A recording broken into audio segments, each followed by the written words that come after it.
Madam గారు నిద్రపోనివ్వలేదా ఏంటి? రేయ్, నా కళ్ళు లోనకున్నాయా లేదా బయటికి వెళ్ళాడుతున్నాయా? మా ఆవిడ నన్ను నిద్రపోనలేదా లేదా పక్కన నిద్రపోనలేదా? ఈ డీటెయిల్స్ అవసరం ఏంట్రా? చంపేస్తాను రే. సార్ మీకోసం పోలీసులు వచ్చారు సార్. పోలీసులా? ఇంకా చంపలేదు, అప్పుడే పోలీసులు వచ్చారా?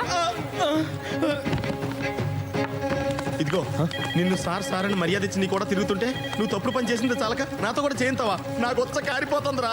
నేను పోలీసులతో నిజం చెప్పేస్తాను, నాకు దానికి ఏ విధమైన సంబంధం లేదు. నువ్వు దొంగతనం చేస్తే నేను నగల మోసానంతే, నాకే పాపం తెలీదు.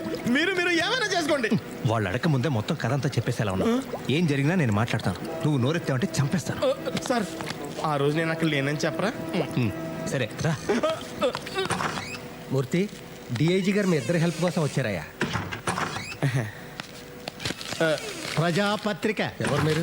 ఏమిటండి మీ న్యూస్ పేపరు? రైలు ప్రమాదం జరిగితే చుట్టుపక్కల ఉన్న ప్రజలు కొన్ని వందల మంది ప్రాణాలు కాపాడారు. మీరేమో నగలు దోసుకుపోయారని, సూట్ కేసులు ఎత్తుకుపోయారని, అసలు రైలే దోచేశారని మీ ఇష్టం వచ్చినట్టు రాశారు. అంత ప్రమాదంలో కూడా ప్రాణాలకు తెగించి మరి రక్షించిన వారిని మీరు ఇన్సల్ట్ చేస్తున్నారు. ఏమిటి పద్ధతి? ఏంటా ఇది? ఎవరు నువ్వు? ఏంటి దబాయిస్తున్నావు? అసలు నేను లోపలికి ఎవరు రానిచ్చారు? లేకపోతే ఏమిటండి, ప్రమాదం ఎలా జరిగిందో రాయాలి, ఎంతమంది చచ్చారో రాయాలి, చచ్చిన వాడికి గవర్నమెంట్ ఎలాంటి సహాయం చేస్తుందో రాయాలి. అంతేగాని మీ ఇష్టం వచ్చినట్లు ఊహించి రాసి మంచి పనులు చేసిన వాళ్ళని మీరు ఇన్సల్ట్ చేస్తున్నారు. సూట్ కేసులు ఎత్తుకుపోతున్న వాళ్ళ ఫోటో. మీరు ప్రజలకు ఉపయోగపడేది రాయాలి. రెస్పాన్సిబుల్ జర్నలిజం అంటే అది. సార్ సార్ సార్ రేయ్, వీడిని లోపల పడేయండి రా. థ్యాంక్ యూ సత్యమూర్తి గారు. మీరు తీసిన ఫోటోలన్నీ నాకు కావాలి. వాటి ద్వారా చాలా మంది దొంగలు పట్టుకోవాలి. సార్ అక్కడ అందరినీ నేనే ఫోటోలు తీసాను సార్. ఇదిగోండి సార్, నా దగ్గర ఉన్న ఫోటోలు మొత్తం మీకు ఇచ్చేస్తాను సార్. వాళ్ళందరినీ నేనే పట్టిస్తాను sir. Very good my boy. సాయంత్రంలోగా ఆ ఫోటోలన్నీ నాకు కావాలి. అలాగే సార్. లేకపోతే నిన్ను బొక్కలో తోస్తా. థ్యాంక్ యూ ఎడిటర్ గారు. Thank you sir. నేను వస్తా. Thank you.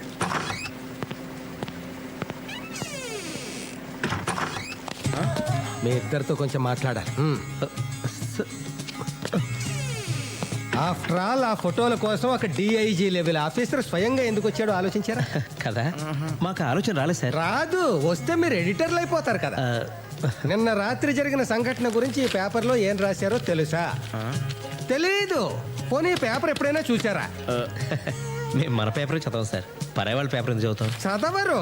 నేనే మన పేపర్ చదవను కదా. అందుకే మేము చదవట్లేదు సార్. కూర్చోండి. కూర్చున్నారు కదా? ఇప్పుడు నేను చెప్పేది జాగ్రత్తగా వినండి. వింటారు కదా?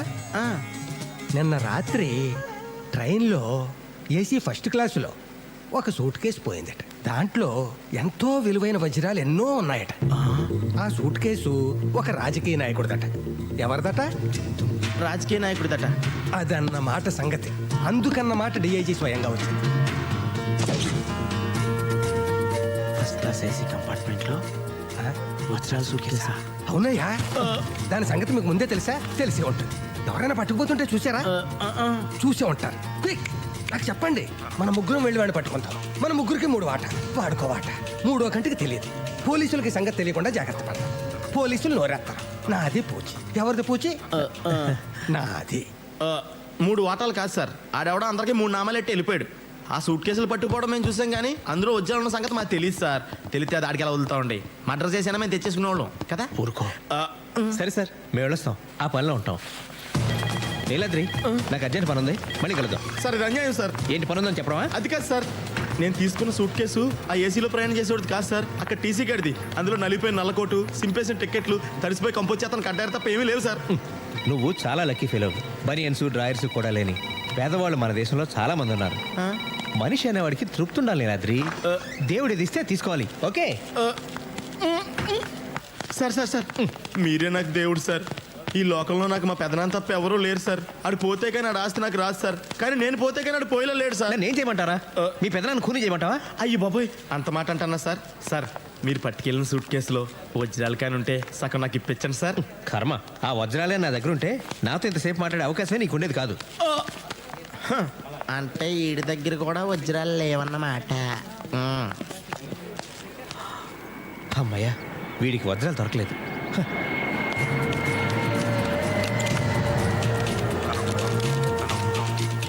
దేవుడా, ఆ వజ్రాలు ఖచ్చితంగా నా సూట్ కేసులోనే ఉండేలా చూడు స్వామి.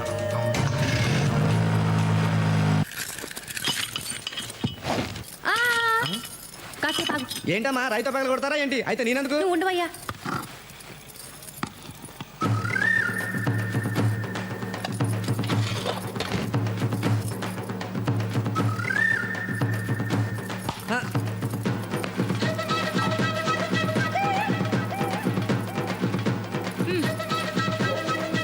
ఏంటమ్మగారు ఇంత అడావుడి చేస్తున్నారు? దీంట్లో ఏమైనా నిధులు నిక్షేపాలు ఏమైనా ఉన్నాయా? నువ్వు తీవయ్యా. ఆ,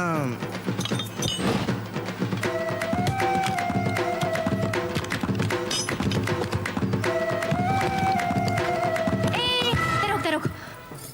లాక్ తీయమన్నాను, తీసేసావు. అంతవరకే. ఇదిగో 50 రూపాయలు. ఏంటమ్మా ఇంత ఖరీదైన సూట్ కేసు పాడవకుండా తీసినందుకు కనీసం 200 తీసుకోవాలి. 200? ఇంకా నయ్యం 2000 అన్నావు కాదు. ఇదిగో 100. ఆ 50 ఏంటి? ఇంకా మాట్లాడుకో. వెళ్ళిపో. వెళ్ళమన్నానా?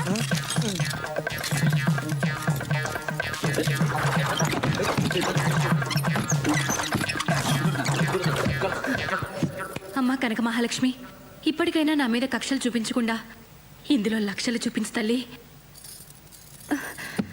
ఓం శ్రీ మహాలక్ష్మి నమః. ధిం ధిమి ధిం ధిమి ధిం ధిమి ధిం ధిమి దుందుభినాద సుపూర్ణమయే ఘుమ ఘుమ ఘుం ఘుమ ఘుం ఘుమ ఘుం ఘుమ శంఖనాద.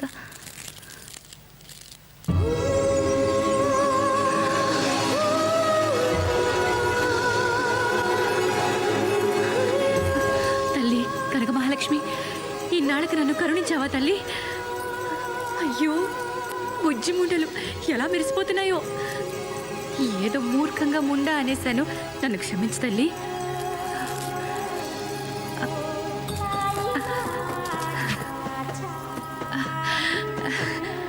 ఆయన వీటిని చూసి ఎంత మురిసిపోతారు.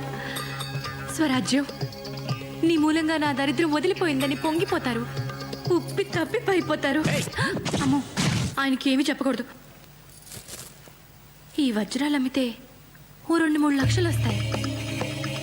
ఆ డబ్బుని బ్యాంకులో దాచుకుంటాను. ఆయనకి తెలిస్తే మళ్ళీ ఇవి కూడా లాగేసుకుంటారు.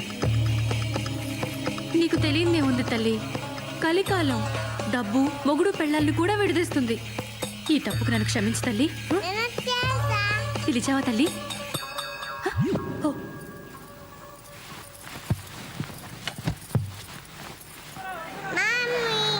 పాపా, బంగారం.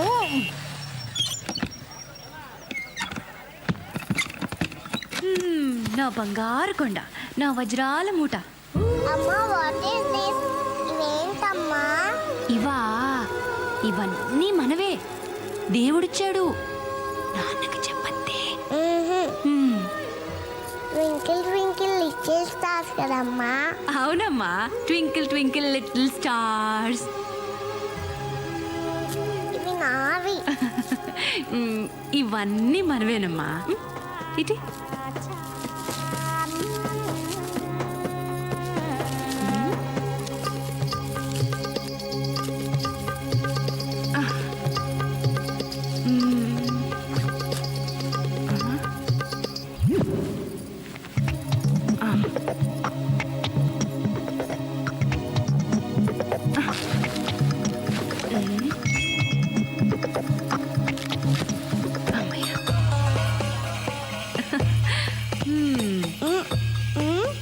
నాన్నకు చెప్పతే.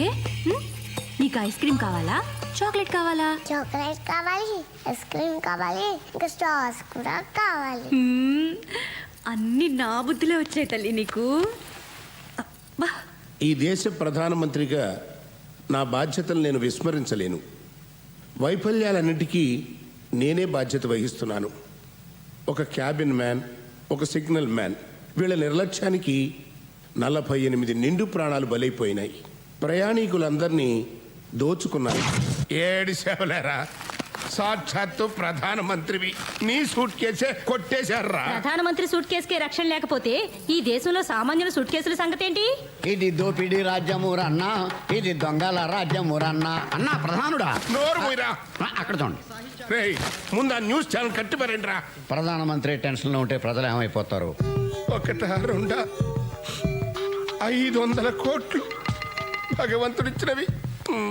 అవును సార్. అసలు మీరు 500 కోట్లు పెట్టి వజ్రాలు కొనడం ఏంటి?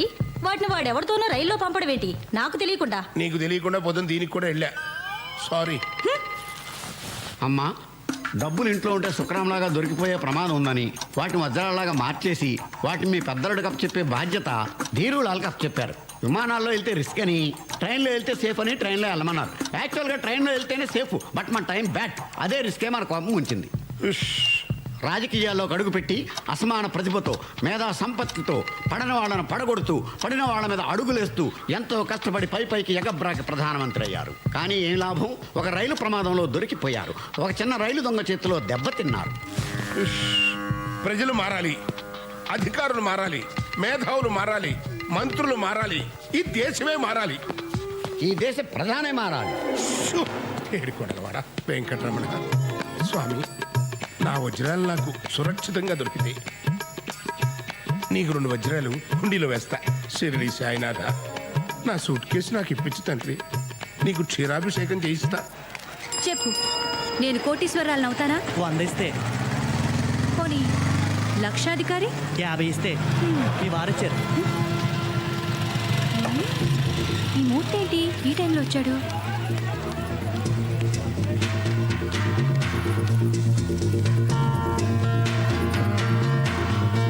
మీరేంటండి ఎప్పుడు లేనిది ఈవేళ ఎప్పుడు వచ్చారు?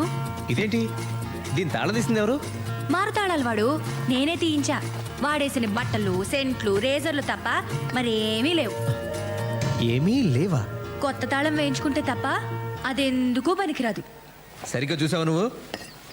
ఆ, ఒక బ్లేడ్ కూడా ఉంది. అదిగా స్వరాజ్యం. తెల్లగా రౌండ్గా గుండు రూపంలో ఏం లేవా?